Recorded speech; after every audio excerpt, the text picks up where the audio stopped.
10 رمضان المبارک حضرت خدیجہ رضی اللہ تعالی عنہ کی وفات کا دن ہے۔ اس دن خدیجہ رضی اللہ تعالی عنہ دنیا سے رخصت ہوئی اور حضور صلی اللہ علیہ وسلم سے جدا ہوئی۔ خدیجہ رضی اللہ تعالی عنہ یہ کوئی معمولی عورت نہیں تھی، بلکہ اللہ رب العزت نے ان کو مال کی نعمت سے بھی نوازا ہوا تھا، حسن کی نعمت سے بھی اللہ نے نوازا ہوا تھا۔ جہاں اللہ نے صورت کی نعمت دی ہوئی تھی، وہاں اللہ نے سیرت کی نعمت سے بھی نوازا ہوا تھا۔ ان کے بارے میں آتا ہے کہ اتنی پاک دامن اور ایسی سیرت والی عورت تھی کہ ان جیسا اخلاق والا اور ان جیسا باکردار اور غریب پرور کوئی بھی مشہور نہیں تھا جس طرح یہ حضرت خدیجہ رضی اللہ تعالیٰ عنہ مشہور تھی۔ حضور صلی اللہ علیہ وسلم کے نکاح کے اندر یہ عورت کس طریقے پہ آئی؟ تو لوگوں نے بڑی باتیں علماء نے لکھی ہیں، بڑی باتیں لکھی ہوئی ہیں، لیکن میں آپ کے سامنے مختصر تھوڑی سی بات کروں گا خدیجہ رضی اللہ تعالیٰ عنہ کی سیرت کے عنوان کے اوپر، کہ یہ وہ عورت ہیں کہ اللہ کے نبی کی شادی سے پہلے ان کی 2 شادیاں ہو چکی تھی۔ نبی علیہ السلام کی شادی سے پہلے 2 شادیاں ہو چکی تھی، اور جس وقت حضور صلی اللہ علیہ وسلم سے شادی کا وقت آیا اور اللہ کے نبی سے شادی کا پیغام بھیجنے کے بارے میں علماء نے مختلف باتیں لکھی ہیں۔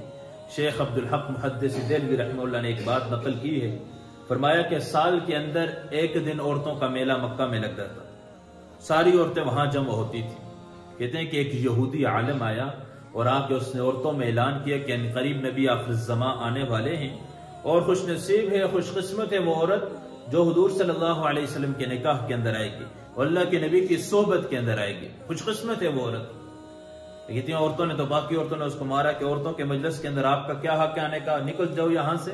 لیکن خدیجہ رضی اللہ تعالیٰ عنہ کہتی ہیں اس کی یہ بات میرے دل پہ لگی اور دل میں نے نیت کر دی اور دعائیں بھی کرتی اور دل میں تمنا بھی تھی کہ کاش میں اس کے نصیب میں چلی جاؤں، کاش حضور صلی اللہ علیہ وسلم کی صحبت کے اندر مجھے یہ سعادت مل جائے۔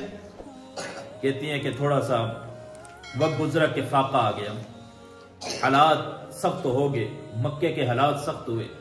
حضور صلی اللہ علیہ وسلم کے چچا ابو طالب نے حضور صلی اللہ علیہ وسلم سے کہا کہ مال تجارت شام کی طرف لے کے جائے، اور ادھر سے خدیجہ رضی اللہ تعالیٰ عنہ نے پیغام بھیجا کہ میرا مال شام کی طرف لے کے جانا ہے تجارت کے لیے۔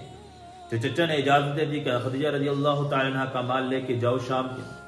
تو یہ لے کے گئے تو خدیجہ رضی اللہ تعالیٰ عنہ نے ساتھ غلام کو، میسرہ نامی غلام تھا، اس کو بھیجا، کہا کہ سارے راستے کے اندر جہاں اللہ کے نبی پھیریں، جس جگہ اللہ کے نبی چلیں، جہاں اللہ کے نبی قیام کریں، سارے کے سارے راستے کے اندر آپ نے اللہ کے نبی کو دیکھنا ہے، اور جو حالات اللہ کے نبی کے ساتھ آئیں، محمد بن عبداللہ کے ساتھ آئیں، اس وقت تو خیر اللہ کے نبی کو نبوت ملی نہیں تھی، کہ محمد بن عبداللہ کے اوپر جو حالات آئیں، جس قسم کے معاملات پیش آئیں، وہ سارے آ کے بتانے ہیں۔ تو یہ میسرہ یہ ساتھ تھا، چلتے جس وقت وہاں شام پہنچے، وہاں منڈی میں پہنچے تو لوگ اپنے مال کو بیچ رہے ہیں، کوئی اپنا مال بیچ رہا ہے، بتوں کی لات کی قسم اٹھا کے، لات و منات کی بتوں کی قسم اٹھا کے بیچ رہے ہیں، اور ان کے پاس آئے کہ آپ بھی قسم اٹھائیں تاکہ مال جلدی بک جائے، لیکن لوگ قسم اٹھا کے لوگوں کے پیچھے بھاگتے۔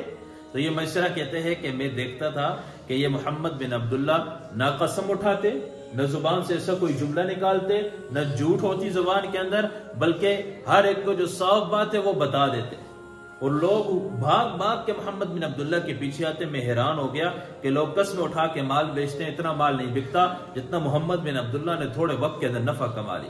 کہتے وہاں سے واپسی ہوئی، واپسی پہ عجیب معاملہ دیکھا کہ ایک درخت ہے، اس کے سائے میں اللہ کے نبی محمد بن عبداللہ آرام کر رہے۔ کہا جیسے محمد بن عبداللہ وہاں آرام کرنے کے لیے لیٹے تو ایک وہاں پہ عیسائی راہب آیا، اس نے کہا یہ کون ہے میسرہ؟ وہ مجھے جانتا تھا۔ کہا کہ میسرہ یہ ساتھ کس کو لے کر آئے؟ میں نے کہا کہ یہ قریش کا بہت معزز آدمی ہے اور خدیجہ کا مال لے کر آئے ہیں، تجارت کے لیے بیچنے کی غرض سے آئے ہیں۔ کہا کہ اس درخت کے نیچے وہی آرام کر سکتا ہے کہ جس کو اللہ نے نبوت دے دی ہو، نبی کے علاوہ یہاں پہ کوئی آرام نہیں کر سکتا، اور ان کا بڑا خیال کرنا، یہ ان قریب اللہ ان کو نبوت سے سرفراز کریں گے۔ تو میسرہ کہتے ہیں یہ بات اس کی سن کے مجھے بڑا تعجب ہوا، تو میں تو ان کا گرویدہ ہو گیا اور میں خود ان کا عاشق ہو گیا، ان کا غلام بن گیا۔ کہتے چلتے چلتے سخت گرمی تھی اور میں کیا معاملہ دیکھتا ہوں کہ بادل آئے اور نبی علیہ السلام کے اوپر بادل سایہ کرتے جا رہے ہیں۔ یہ منظر دیکھ کے مجھے اور حیرت ہوئی۔ جب میں واپس آیا خدیجہ کے پاس ان کی سہیلی بیٹھی ہوئی ہے، کہنے لگی خدیجہ بتاؤ شام کے سفر میں کیا کیا معاملہ آیا اور کتنا مال بیچا؟ میں نے کہا چھوڑو مال کو، تجارت کو اپنی جگہ چھوڑو، اس محمد بن عبداللہ کو میرے ساتھ بھیجا ہوا تھا، اس کی کارگزاری مجھ سے سنو۔ خدیجہ نے پوچھا کہ بتا کیا معاملہ ہوا؟ کہا سارا معاملہ میں نے بتایا کہ یوں ہم گئے، لوگ قسم اٹھا کے مال بیچ رہے تھے اور محمد بن عبداللہ نے ایک قسم بھی نہیں اٹھائی اور اخلاق کے ساتھ اور سچائی کے ساتھ صداقت کے ساتھ سارے مال کو فروخت کیا، اور اللہ رب العزت نے باقی جتنے بھی تھے سب سے زیادہ ہمیں نفع دیا، کہ سب سے زیادہ ہمیں نفع ہوا باقیوں سے۔ تو کہتے ہیں کہ پھر کہا میں واپس آئے، ایک درخت کے نیچے آرام کرنے کے لیے لیٹے، ایک راہب آیا، اس نے کہا کہ یہ کو اللہ نبوت دینے والے ہیں، ہر ایک کو یہ نہیں ملے گی، ہر ایک یہاں آرام نہیں کر سکتا۔ کہا پھر آگے شدید گرمی تھی، سارے قافلے پہ سارے پہ اوپر گرمی شدید ہے، اور ان کا میں دیکھ رہا تھا کہ بادل ان کے سروں پہ سایہ کرتے ہوئے ساتھ لے کے جا رہے ہیں۔ خدیجہ رضی اللہ تعالیٰ عنہ کہتی ہیں کہ اس وقت تو میرے دل میں خیال آیا اب تو میں ضرور ہی ان سے نکاح کر کے رہوں گی، تمنا تھی بڑی، اور کہا کہ اپنی نفیسہ جو دوست تھی اس کے ہاتھ میں نے پیغام بھیجا کہ جا کے پیغام دے دو کہ خدیجہ آپ سے نکاح کرنا چاہتی ہے۔ ادھر نفیسہ اللہ کے نبی کی خدمت میں آ کے پہنچی اور نبی علیہ السلام سے آ کے کہنے لگی کہ خدیجہ نامی عورت جن کو آپ جانتے ہیں، جن کے مال کو آپ لے کے گئے تھے اور جن کو اخلاق اور جن کے کردار کی گواہی سارا معاشرہ اور سارے ہر جگہ مشہور ہے کہ اتنی با کردار عورت اور اتنے اخلاق والی اور صورت اور سیرت ان کی مشہور ہے، وہ آپ سے نکاح کا پیغام، انہوں نے نکاح کا پیغام بھیجا ہے۔ اگر کوئی اور ہوتا ایک دم اٹھ کے بھاگ کے کھڑا ہوتا کہ مجھ سے عورت، اور خدیجہ نامی جیسی عورت جس کو اللہ نے مال کی نعمت، صورت کی نعمت، سیرت کی نعمت، ہر قسم کی نعمت سے نوازا ہے۔ لیکن حضور صلی اللہ علیہ وسلم نے جواب دیا، بڑے پیار محبت سے کہا کہ میں اپنے چچا سے جا کے مشورہ کروں گا۔ آج کے نوجوان سوال کرتے ہیں کیا محبت کی شادی کرنا گناہ ہے؟ کیا پسند کی شادی کرنا گناہ ہے؟ قرآن کہتا جو ہے ما طاب لکم من النساء مثنی و ثلاث و رباع، کہ جن سے محبت ان سے شادی کرو، تو پھر کیا؟ لیکن اللہ کے نبی اللہ کے علاوہ کسی کے پابند نہیں، پھر بھی یہ جواب دے رہے ہیں کہ میں اپنے چچا سے مشورہ کروں گا۔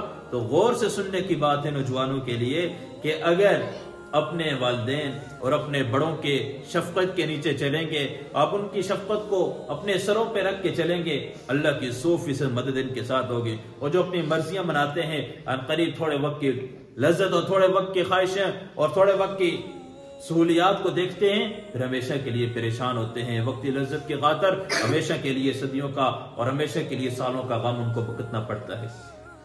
کہ چچا نے کہا کہ اگر خدیجہ نامی عورت پیغام بھیج رہی ہے، وہ خدیجہ جس کو اللہ نے ہر نعمت سے، اس سے بڑی اور بات کیا ہے؟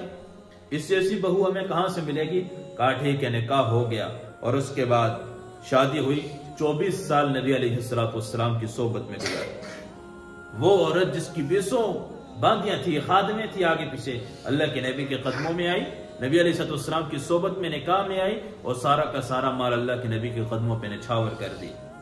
اللہ کے نبی کے قدموں پہ نچھاور کرنے کے بعد، اور جس کے آگے پیچھے غلام اور بانیاں چلا کرتی تھی، گھر کے کام کاج کی کرتے تھے، وہ اللہ کے نبی کے گھر کی خدمت کرنا شروع کی۔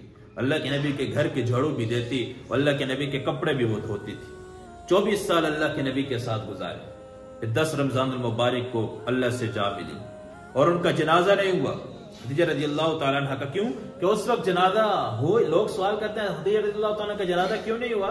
خدیجہ رضی اللہ تعالیٰ عنہ کا جنازہ تب نہیں ہوا کہ اس وقت جنازے کا حکم ہی نہیں آیا ہوا تھا۔ اس وقت شریعت کے احکام نہیں آئے ہوئے تھے، جنازے کا حکم نہیں تھا۔ اللہ کے نبی نے خود قبر کے اندر اپنے ہاتھ سے ان کو دفن کیا۔ 10 رمضان المبارک کو اللہ سے جا کے ملی۔ اللہ ان کی سیرت کے مطابق